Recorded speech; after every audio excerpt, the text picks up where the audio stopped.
What's up, guys? So this time we are in Mumbai. ഇതൊരു unplanned ട്രിപ്പാണ്. നമ്മൾ സ്പോട്ടൊന്നും നോക്കിയിട്ടില്ല. ആകെ ഒരു മെയിൻ സ്പോട്ട് നോക്കി ആ പോകുന്ന വഴിക്ക് ബാക്കിയെല്ലാം നോക്കാമെന്നും പറഞ്ഞാൽ പോയിരുന്നത്. സോ നമ്മൾ മാത്തേരാൻ പോകുന്നു. അതിന് തൊട്ട് മുമ്പായിട്ട് മുംബൈയിൽ കുറച്ച് സ്ഥലങ്ങളും കൂടെ കറങ്ങുന്നു. അങ്ങനെ ആ പ്ലാൻ ഇവഴി നേരെ കയറി ചെല്ലുന്നത് റെയിൽവേ സ്റ്റേഷൻ്റെ ഓപ്പോസിറ്റ് സൈഡാണ്. നമുക്ക് അവിടെ നിന്ന് വീഡിയോ എടുക്കാം. സോ ഇതാണ് ആ ഫ്രണ്ടിൽ നിന്നുള്ള വ്യൂ. ഞാൻ ആക്ച്വലി കുറേ നേരം ഇത് നോക്കി നിന്ന് കേട്ടോ. ഇതൊരു പ്രോപ്പർ കൊട്ടാരം പോലെയാണ് പണിത് വെച്ചിരിക്കുന്നത്. 1888 ഇറ്റാലിയൻ ഗോത്തിക് സ്റ്റൈലിലാണ് ബ്രിട്ടീഷുകാർ ഈ റെയിൽവേ സ്റ്റേഷൻ പണിത് വെച്ചിരിക്കുന്നത്. ആദ്യം ഇതിൻ്റെ പേര് വിക്ടോറിയ ടെർമിനസ് എന്നായിരുന്നു. എന്നിട്ട് 2017 ഇതിൻ്റെ പേര് ഛത്രപതി ശിവാജി മഹാരാജ് ടെർമിനസ് എന്നാക്കിയത്. നമ്മൾ ഈ സ്ലം ഡോഗ് മില്ലിയനെയർ ഉണ്ടല്ലോ, ഓസ്കാറൊക്കെ കിട്ടിയ ആ സിനിമയുടെ മ്യൂസിക് ഇവിടെ വെച്ചാൽ ചെയ്തിരിക്കണം. പിന്നെ ആ റാവളിൽ ആ ട്രെയിൻ കൊണ്ടുവന്ന് ഒരു റെയിൽവേ സ്റ്റേഷൻ ഇടിച്ച് പൊളിക്കില്ലേ, അതാണ് ഇത്. ആ ക്ലോക്ക് ടവറൊക്കെ കണ്ടപ്പോഴേ ഞാൻ നോക്കിയായിരുന്നു. ഈ ഹോളിവുഡ് മൂവീസിലെ കാണും പോലെ ഏതോ ഒരു സെറ്റ് റെയിൽവേ സ്റ്റേഷൻ. VFXലെങ്ങാനും പണിതിരിക്കുന്നു ആ റെയിൽവേ സ്റ്റേഷൻ മൊത്തത്തിൽ. ബട്ട് അല്ല, ഇപ്പം നമ്മൾ ഫുഡ് കഴിക്കാനുള്ള സ്പോട്ടും തപ്പി നടക്കുന്നതിൻ്റെ ഇടയിൽ വന്നത് എങ്ങനെയാണെന്ന് പറഞ്ഞുതരാം. വന്ന കഥ എന്ന് വെച്ചാൽ കേരളത്തിൽ മഴ തകർത്ത് പെയ്യണ സമയം, എല്ലായിടവും റെഡ് അലേർട്ടും യെല്ലോ ഒക്കെ അടിച്ച് നിൽക്കണം. അപ്പോൾ ആ ടൈമിൽ എന്തായാലും മാത്തേരാൻ പോകണമെന്ന് പ്ലാൻ ചെയ്തു. കഴിഞ്ഞ മാസമേ പോയില്ല, അതുകൊണ്ട് ഈ മാസം എന്തായാലും പോകുമെന്നും പറഞ്ഞ് പ്ലാൻ ചെയ്ത് ടിക്കറ്റും ബുക്ക് ചെയ്തു. ആദ്യം സ്ലീപ്പറിൽ ബുക്ക് ചെയ്തപ്പം 1-1.5 ദിവസം പോസ്റ്റ്പോൺ ചെയ്തു. സോ പോസ്റ്റ്പോൺ ചെയ്തതിൻ്റെ മെസ്സേജ് തലേദിവസം വൈകിട്ട് വന്നു. അപ്പോഴേ തന്നെ അടുത്ത് വീണ്ടും ട്രെയിൻ ടിക്കറ്റ് ബുക്ക് ചെയ്യാൻ നോക്കി. അപ്പം AC ബുക്ക് ചെയ്യാമെന്ന് വിചാരിച്ചു, എന്തായാലും പോകണം. അപ്പോൾ AC ബുക്ക് ചെയ്യാമെന്ന് വിചാരിച്ചു. അപ്പോൾ AC ബുക്ക് ചെയ്ത് എന്നിട്ട് AC സുഖമായിട്ട് ഇരുന്നു. സത്യം പറയാമല്ല, ഈ ലോങ് പോകുമ്പോൾ AC പോകണ സുഖം. സ്ലീപ്പറിലൊക്കെ പോകണം എങ്ങനെയാണെന്നോ, ഇങ്ങനെ പടമായിട്ടാണ് ചെന്ന് ഇറങ്ങണേ, നമുക്കൊരു ഫ്രഷ്നെസ് കിട്ടത്തില്ല. പക്ഷേ AC വന്നുകൊണ്ട് നല്ല ഫ്രഷ്നെസ് ആയിരുന്നു. അങ്ങനെ നീണ്ട 2 കിലോമീറ്റർ നടന്നതിന് ശേഷം നമുക്കൊരു റെസ്റ്റോറൻറ്റ് കിട്ടി കഴിക്കാം. എങ്ങനെ അവിടെ നോക്കാം.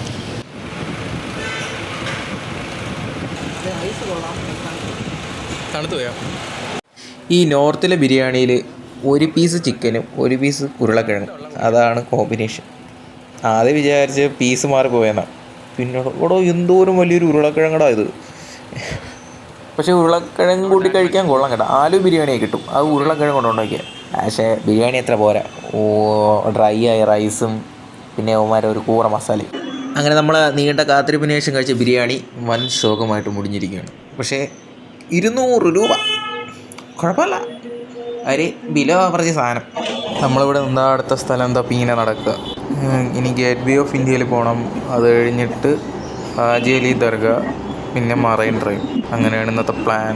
സോ ഇത് നമ്മുടെ സെക്കൻഡ് ഡെസ്റ്റിനേഷനായ the gateway of India. ഇത് കിങ് ജോർജ് 5 ക്യൂൻ മേരിയും 1911 ഇന്ത്യ വിസിറ്റ് ചെയ്തപ്പോൾ അവരുടെ അനുസ്മരണയ്ക്ക് വേണ്ടി പണി കഴിപ്പിച്ചതാണിത്. കൺസ്ട്രക്ഷൻ കംപ്ലീറ്റ് ആയത് 1924. ഇത് ഇൻഡോ സറസീനിക് ആർക്കിടെക്ചറിൻ്റെ ഒരു ഐക്കോണിക് എക്സാമ്പിളായിട്ടാണ് കാണുന്നത്. ഇൻഡോ സറസീനിക് എന്ന് വെച്ചാൽ ഈ ഒരു ബ്ലെൻഡാണ്. ഇത് ഹിന്ദു, മുസ്ലിം, യൂറോപ്യൻ, ഗോത്തിക് ആർക്കിടെക്ചർ ഫോംസിൻ്റെ ഒരു ബ്ലെൻഡാണ് ഈ സ്മാരകം. തുടക്കത്തിൽ ബ്രിട്ടീഷ് വൈസ്രോയ്സും പിന്നെ ഗവർണേഴ്സും ഇതൊരു ഔപചാരിക പ്രവേശന കവാടമായിട്ടാണ് കണ്ടിരുന്നത്. പിന്നീട് കാലക്രമത്തിൽ ഇത് ബ്രിട്ടീഷ് കോളനി ആധിപത്യത്തിൻ്റെ ചിഹ്നമായി മാറി. പിന്നീട് 1947 ഇന്ത്യക്ക് സ്വാതന്ത്ര്യം ലഭിച്ചതിന് ശേഷം അവസാനത്തെ ബ്രിട്ടീഷ് സൈന്യം ഈ വഴിയാണ് കടന്നുപോയത്. അത് ബ്രിട്ടീഷ് ഭരണം അവസാനിച്ചുവെന്ന് സൂചിപ്പിക്കുന്നതിൻ്റെ ഭാഗമായിരുന്നു. അതിൻ്റെ ഓപ്പോസിറ്റാണ് ദ താജ്മഹൽ പാലസ് ഹോട്ടൽ അഥവാ താജ് ഹോട്ടൽ മുംബൈ.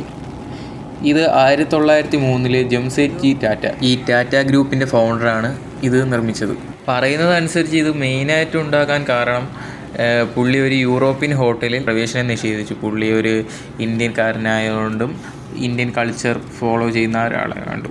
പക്ഷേ പുള്ളി അതിനുശേഷം ഇത് പണിതത് നമ്മളെ നേരത്തെ ഗേറ്റ് വേ ഓഫ് ഇന്ത്യയിൽ അത് പണിത സെയിം മാതൃകയിലാണ്. ഇൻഡോ സറസീനിക് ആർക്കിടെക്ചർ ആ രീതിയിലാണ് ഇതും പണിത് വച്ചിരിക്കുന്നത്. ഇത് മെയിനായിട്ട് രൂപീകരിച്ചത് തന്നെ ഇന്ത്യക്കാർക്കും ഫോറിനേഴ്സും ഒരേപോലെ വേൾഡ് ക്ലാസ് ഹോസ്പിറ്റാലിറ്റി പ്രൊവൈഡ് ചെയ്യുക, അതും ഇന്ത്യയിലെ ഒരു പുതിയൊരു സ്റ്റാൻഡേർഡ് ഓഫ് ലക്ഷറി രീതിയിൽ. പിന്നീട് 2008 ഇവിടെ ടെററിസ്റ്റ് അറ്റാക്കൊക്കെ നടന്നായിരുന്നു. പിന്നെ അതിനെ ബേസ് ചെയ്ത് മറ്റേ 2022 മേജർ നടന്ന മൂവിയൊക്കെ ഇറങ്ങി. ഇവിടെ ആണെങ്കിൽ രാവിലെ തൊട്ട് ഈ മുടിഞ്ഞ മഴയാണ്. അതുമല്ല ഈ മുംബൈയിൽ ഈ ടൈം മഴയാണെന്ന് അറിയാമായിരുന്നു, എന്നിട്ടും കഴപ്പ് പിടിച്ച് വന്നതാണ്. അതുപോലെ അപ്പോൾ ഇനി അടുത്ത ഡെസ്റ്റിനേഷനിലേക്ക് പോകാം, ഹാജി അലി ദർഗ. അതും ഇതിൻ്റെ അടുത്തല്ല, കുറച്ച് പോകണം. എങ്ങനെയാണെന്ന് നോക്കാം. ഇവിടെ ടൂറിസ്റ്റ് പാക്കേജ് ഉണ്ട് കേട്ടോ. നമുക്ക് 300 രൂപയ്ക്ക് എന്തോ ഫുൾ ഡേ കറക്കി കാണിച്ചു തരും. സോ നമ്മൾ അടുത്ത ഡെസ്റ്റിനേഷനിലേക്ക് നടന്നെത്തി. ഇതാണ് ഹാജി അലി ദർഗ. ഞാൻ കാണിച്ചത് ഇവിടെ ഇങ്ങനെ വീഡിയോ എടുക്കാൻ പാടില്ലെന്നാണ് പറഞ്ഞത്. അതുകൊണ്ട് വീഡിയോ എടുക്കാൻ പെർമിഷൻ ഉള്ളിടത്തോട്ട് എടുക്കാം, ബാക്കി നമ്മൾ എടുക്കുന്നില്ല. ഓക്കെ, നമ്മൾ ആ പള്ളിയുടെ അവിടെ നിന്ന് ഈ വഴിയാണ് വരണം. ഈ വഴി ഇങ്ങനെ വന്നിട്ട് നേരെ കാണുന്ന വ്യൂ ആണ് ഇത്. അല്ല, കോട മൂടിക്കിടക്കണല്ലേ. പള്ളി കടലിൻ്റെ നടുക്കാട്ടോ. ഇതെൻ്റെ ബാക്ക് സൈഡ്. ഇതിലാണ് നമ്മളിപ്പോൾ വന്നത്.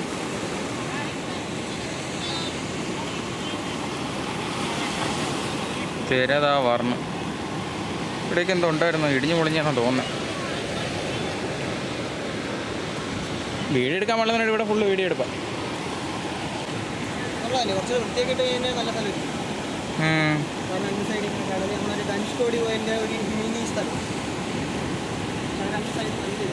ഇതാണ് ഞാൻ പറഞ്ഞ ഫ്ലൈ ഓവർ. ഇപ്പോൾ കാണാം എങ്ങനെയാണെന്ന്.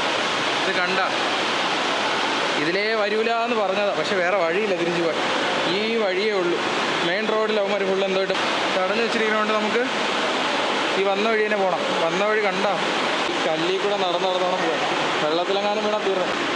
ഇതിൻ്റെ ഇടയിൽ കൂടെ ഓരോരുത്തരും പറഞ്ഞത്. എൻ്റെ പൊന്നു മോനെ ഇതാണ്ടോ, ഇതാ പറഞ്ഞത് വെള്ളത്തിൽ കിടന്ന് ഓരോരുത്തന്മാർ കിടന്ന് ഉറങ്ങണം. വെറുതെ ഈ വെള്ളത്തിൽ കിടണം. ഇവിടെ നമ്മൾ പോയി ഇവിടെ കൂടെയൊക്കെ വേണം പോയി. എന്തൊരു ഗതികേടാണെന്ന് നോക്കണേ. ഒരു മേജർ ടൂറിസ്റ്റ് സ്പോട്ടിൻ്റെ അടുത്തുകൂടെയാണ് നമ്മൾ പോകുന്നത്. ഒട്ടും വൃത്തി എന്നുള്ള സാധനമില്ല. അതാണെങ്കിൽ 24 മണിക്കൂറും ഈ ആൾക്കാരൊക്കെ എപ്പോഴും പോകുന്ന സ്ഥലമാണ് ഈ ഹാജി അലി ദർഗ. ഇവിടെയൊക്കെ ഇങ്ങനെയൊക്കെ പണിത് വെച്ചാൽ ആ അടിയിൽ കൂടെ പോകണേ, ആ സബ്വേ കൂടെ. സമ്മതിക്കണം. ഇനി അടുത്ത സ്പോട്ടിലോട്ട് പോവാം. So we are heading into Marine Drive. എത്തിയാടാ? ഇവിടേക്ക് മഴയില്ല കേട്ടോ.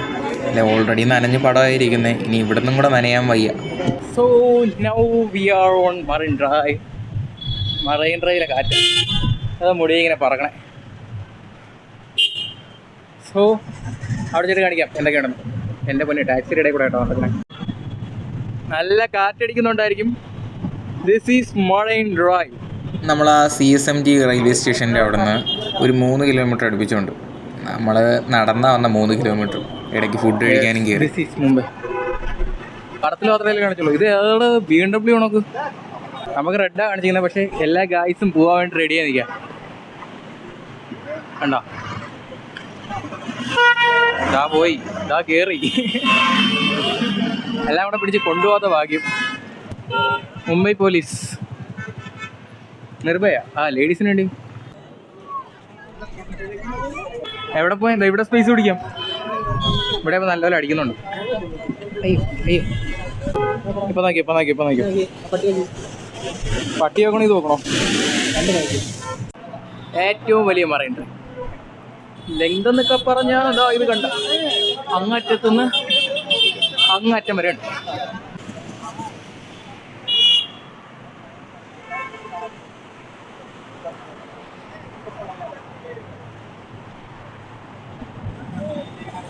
നമ്മളിവിടെ ഈവനിങ് ടൈമിലാണ് വന്നത്. ഇനിയിപ്പം ഇരുട്ടാവും. ഓൾമോസ്റ്റ് 7 മണിയായി. ഇതാണ് നൈറ്റ് വ്യൂ. നൈറ്റും നൈസ് ലുക്കാട്ടോ. ഈ സ്ട്രീറ്റ് ഫുള്ള് ലൈറ്റ്സൊക്കെ നിറച്ച്. സമയം 12:30. Last train 12:40. അത് പിടിച്ച് നേരെ LTT പോകുന്നു. അവിടെ നിന്നാണ് ബാക്കി പരിപാടി. പ്ലാനൊന്നുമില്ല. Night watch is making for us. സോ അങ്ങനെ നമ്മളെ നൈറ്റ് റൈഡിലോട്ട് ഇറങ്ങിയിരിക്കുക. കുറച്ച് സ്ഥലങ്ങളെല്ലാം കവർ ചെയ്ത് നമ്മൾ മെയിനായിട്ട് മാത്തേരിയല്ല വന്നത്. അപ്പോൾ പിന്നെ മുംബൈയിലെ സ്റ്റേ. പിന്നെ മുംബൈ കറങ്ങാതിരിക്കണം അങ്ങനെ മുംബൈയിലോട്ടൊന്ന് കറങ്ങുന്ന. നമ്മളെ ഫുഡ് മെനു എന്ന് പറഞ്ഞാൽ ദിവസത്തിൽ ഒരു ബിരിയാണി, പിന്നെ അവിടുത്തെ എന്തെങ്കിലും സ്പെഷ്യൽ സ്നാക്സ്. ഇപ്പോൾ നമ്മൾ വടാപ്പാവും ജിലേബിയൊക്കെ തന്നെ. എനിക്ക് ഈ സ്ട്രീറ്റിൻ്റെ ഉള്ളിലൂടെയൊക്കെ പോകുമ്പം നമുക്കൊരു മാപ്പ് വല്ലതും വേണം, അല്ലെങ്കിൽ പെട്ടു. മാപ്പ് വെച്ച് നോക്കിയിട്ടേ നേരെ മനസ്സിലാവുള്ള പെട്ടെന്ന്. പിന്നെയാണ് മാപ്പിൽ എല്ലായിടവും ഒരേപോലെ ഇരിക്കും കേട്ടോ. എങ്ങോട്ട് പോയാലും ഒരുമാതിരി മെയ്സിൻ്റെ അകത്ത് പെട്ടുപോലെയാണ്. ഇവിടെ ഏറ്റവും റേറ്റ് കുറവും ഡിമാൻഡ് കൂടുതലും ഉരുളക്കിഴങ്ങിനായിരിക്കും. ആപ്പിളിൻ്റെ കളർ ചുള കളാന്നിരിക്കും. സലൂണുണ്ട്.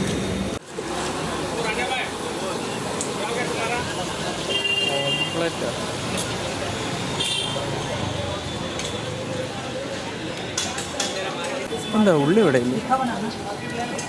ഈ നോർത്തിൻ്റെ ഐക്കോണിക് വാഹനമായ ടാക്സി എന്നാ ലുക്കാടാ. എവിടെ തിരിഞ്ഞാലും ഈ കാർ തന്നെ. ഇതിപ്പോഴും ഇതെങ്ങനെ കിട്ടുന്നേ? ഇവർ മാനുഫാക്ചറിങ് ഇപ്പോഴും ചെയ്യുന്നുണ്ടോ എന്നറിയത്തില്ല. സോ ഇന്ന് നമുക്ക് ഉറക്കമൊന്നുമില്ല. മാക്സിമം എല്ലായിടവും കവർ ചെയ്യാനാണ് പ്ലാൻ ചെയ്തിരിക്കുന്നത്. ബാഗ് കൊണ്ട് റെയിൽവേ സ്റ്റേഷനിൽ ലോക്കറിനകത്ത് വെച്ചിട്ടുണ്ട്. ഇനി റൂമൊക്കെ തപ്പണം. മേജറായിട്ടുള്ള ഈ സ്ഥലത്തൊക്കെ പോയി ഇനി ചുമ്മാ നൈറ്റ് വാക്ക് സ്ട്രീറ്റിലൂടെയൊക്കെ ഇങ്ങനെ നടക്കാമെന്ന് വിചാരിച്ച്. ഇതിവിടുത്തെ സബ്വേ കേട്ടോ, നമ്മളെ CSMTയുടെ അടിയിലുള്ള. ഇവിടെ ഒരുപാട് ഷോപ്സ് ഉണ്ട്. ഇപ്പം നമ്മൾ അങ്ങോട്ട് പോകുമ്പോൾ 100 രൂപയ്ക്ക് 150 രൂപയ്ക്ക് തുണിയുണ്ട്. അലൻസോളിക്ക് വെറുതെ ഇടക്കാട്ടെ. ഇവിടത്തെക്കാട്ടി റേറ്റ് കുറേ അവിടെ കിട്ടും. വെന്റിലേഷനൊക്കെ കുറവല്ലടാ. പിന്നെ വേറെ ഏത്. സോ മറൈൻ ഡ്രൈവ് പോയിട്ട് ഇതായിപ്പം നടക്കുക. ഇത്രയും നേരം പട്ടി പോസ്റ്റായിട്ട് ഇടക്കിയിരുന്നു. ഞാൻ നിങ്ങൾക്കൊരു റിവ്യൂ കാണിച്ചില്ല. എന്നിട്ട് ബാക്കി ദേക്കോ എന്താണെന്നറിയോ? കൊട്ടാരമല്ല, റെയിൽവേ സ്റ്റേഷനാണ്. CMST railway station. എൻ്റെ പൊന്നു, ഫോട്ടോയിൽ കാണാൻ നല്ല ലുക്കാന്ന് വിചാരിച്ചത്. പക്ഷേ ഇത്രയും ലുക്കാണെന്ന് വിചാരിച്ചില്ല കേട്ടോ. സെറ്റ് ഒരു കൊട്ടാരം തന്നെ ഇത്. അതോ മെയിൻ സിറ്റിയിൽ ഒത്ത നടുക്കായിട്ട്. സോ നിങ്ങൾ CMST അവിടെ നിന്ന് റൂമെല്ലാം നോക്കുന്നുണ്ടെങ്കിൽ നേരെ റെയിൽവേ സ്റ്റേഷൻ അതാ. അവിടെ നിന്ന് നേരെ ഇങ്ങോട്ട് വരിക. ഇങ്ങോട്ട് വരുന്ന വഴി ആസിയാന ലോഡ്ജ് അവിടെ നോക്കിയോ. അവിടെ റേറ്റ് കുറവാണ്. നമുക്ക് 300 രൂപയ്ക്ക് കിട്ടിയ ഒരു ദിവസം. പെർ ഡേ 300 രൂപ. AC ലോഡ്ജ് വിത്ത് locker room facility, AC available, പാനി അവൈലബിൾ, ബാത്റൂമേ വെസ്റ്റേൺ ബാത്റൂമേ പൂര ഹേ. ഇതിൻ്റെ കോമഡി എന്താണെന്ന് വെച്ചാൽ സ്റ്റോറി പറയാം. സോ കോമഡി എന്താണെന്ന് വെച്ചാൽ ലൊക്കേഷൻ നോക്കി ഒന്നും കിട്ടിയില്ല. പിന്നെ എന്നിട്ടൊരു കിളവനോട് ചോദിച്ചു. അവിടെ കിളവൻ കിടന്ന് തുടങ്ങിയിരുന്നു. കിളവനോട് ചോദിച്ചാൽ കിളവൻ പറഞ്ഞ് ഈ ബിൽഡിങ്ങിൻ്റെ ഈ ബിൽഡിംഗ് ഉണ്ട്, ഇതൊരു കണ്ട ബിൽഡിങ്ങാണ്. ഇത് അവിടെ നിന്ന് നിരന്ന് കിടക്കും. ഈ ബിൽഡിങ്ങിൻ്റെ പീച്ച ചെയ്യണമെന്ന് പറഞ്ഞു. പക്ഷേ പീച്ച പോയിട്ട് നോക്കിയിട്ട് അവിടെ ഒന്നും കണ്ടില്ല. ലാസ്റ്റ് ഈ റോഡിൻ്റെ ഓപ്പോസിറ്റ് നിക്കോണിൻ്റെ അടുത്തായിട്ട് ഒരു ലോഡ്ജുണ്ട്. അവിടെ പോയിട്ട് അവർ റേറ്റ് ചെയ്തപ്പോൾ 700 രൂപയെന്ന് per person per night. So ആ ടൈം കൊണ്ട് ഞാൻ ഇതിലുള്ള നമ്പറിലുള്ള അയാളെ വിളിച്ച്. എൻ്റെ ഹിന്ദിയുടെ വന്നെ പുള്ളിക്ക് മനസ്സിലായി മലയാളി അല്ലേന്നില്ല. പുള്ളി മലയാളിയാണ്. എനിക്ക് തോന്നുന്നു നോർത്തിലെവിടെയോ നോർത്ത് മലയാളിയാണ്. സോ നോർത്ത് മലയാളി മീൻസ് ഈ കാസർഗോഡ്, കണ്ണൂർ, വയനാട് ആ ഭാഗത്തോടെയോ. ഓക്കെ. അപ്പം പുള്ളി പറഞ്ഞ് പുള്ളി ഒരാളെ വിട്ടുതരാം. കുറച്ചാവും നമ്മൾ ആ സൂപ്പർ മാർക്കറ്റിൻ്റെ ഫ്രണ്ടിൽ നിന്ന് നമ്മൾ ലൊക്കേഷനെ പറഞ്ഞു കൊടുത്ത്. പുള്ളിക്ക് പെട്ടെന്ന് കത്തി കേട്ടോ. ഈ മെഡിക്കൽ സ്റ്റോറിന് ഫ്രണ്ടി മെഡിക്കൽ സ്റ്റോർ ഇപ്പോൾ ആളെ വിടാൻ പറഞ്ഞിട്ട് മെഡിക്കൽ സ്റ്റോറിൻ്റെ അവിടെ ആളെ വിട്ട് നമുക്ക് ആളെപ്പോൾ റൂമിൽ കൊണ്ട് കാണിച്ചു. റൂം കൊള്ളാം, നല്ല രസമുണ്ട് കാണാൻ. സോ മാത്തേരായിലൊക്കെ പോണവരായിരിക്കില്ല CMSTയിൽ പറഞ്ഞാൽ CSMS. സോ അങ്ങോട്ട് പോണവരെല്ലാം ഉണ്ടെങ്കിൽ